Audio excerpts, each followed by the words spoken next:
Law 9: Win through your actions, never through argument. Any momentary triumph you think you have gained through argument is really empiric victory. The resentment and ill will you stir up is stronger and lasts longer than any momentary change of opinion. It is much more powerful to get others to agree with you through your actions without saying a word. Demonstrate. Do not explicate observance of the law. In 1502 in Florence, Italy, an enormous block of marble stood in the works department of the Church of Santa Maria Delphi. It had once been a magnificent piece of raw stone, but an unskilled sculptor had mistakenly bored a hole through it where there should have been a figure's legs, generally mutilating it. Piero Sani, Florence's mayor, had contemplated trying to save the block by commissioning Leonardo da Vinci to work on it or some other master, but had given up since everyone agreed that the stone had been ruined. So despite the money that had been wasted on it, it gathered dust in the dark halls of the church. This was where things stood until some Florentine friends of the great Michelangelo decided to write to the artist. Then living in Rome, he alone, they said, could do something with the marble, which was still magnificent raw material. Michelangelo traveled to Florence, examined the stone, and came to the conclusion that he could in fact carve a fine figure from it by adapting the pose to the way the rock had been mutilated. Sutter Rieni argued that this was a waste of time. Nobody could salvage such a disaster, but he finally agreed to let the artist work on it.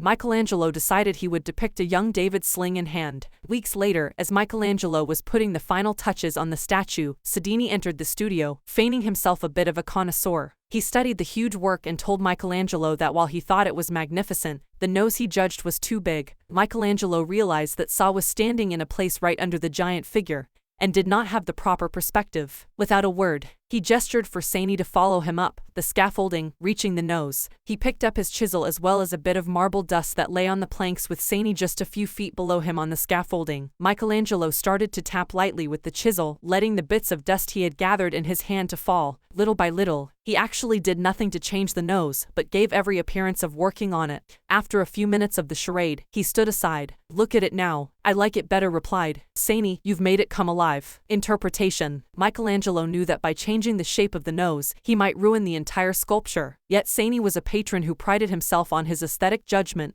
To offend such a man by arguing would not only gain Michelangelo nothing, it would put future commissions in jeopardy. Michelangelo was too clever to argue. His solution was to change Sue's perspective, literally bringing him closer to the nose without making him realize that this was the cause of his misperception. Fortunately for posterity, Michelangelo found a way to keep the perfection of the statue intact, while at the same time making Sedini believe he had improved it. Such is the double power of winning through actions rather than argument. No one is offended and your point is proven. Keys to power. In the realm of power, you must learn to judge your moves by their long-term effects on other people. The problem in trying to prove a point or gain a victory through argument is that in the end, you can never be certain how it affects the people you're arguing with. They may appear to agree with you politely, but inside they may resent you, or perhaps something you said inadvertently even offended them. Words have that insidious ability to be interpreted according to the other person's mood and insecurities. Even the best argument has no solid foundation, for we have all come to distrust the slippery nature of words. And days after agreeing with someone, we often revert to our old opinion out of sheer habit. Understand this: words are a dime a dozen. Everyone knows that in the heat of an argument, we will all say anything to support our cause. We will quote the Bible, referred to unverifiable statistics, who can be persuaded by bags of air. Like that, action and demonstration are much more powerful and meaningful. They are there before our eyes for us to see. Yes, now the statue's nose does look just right. There are no offensive words, no possibility of misinterpretation. No one can argue with a demonstrated proof. As Zagrasic remarks, the truth is generally seen, rarely heard.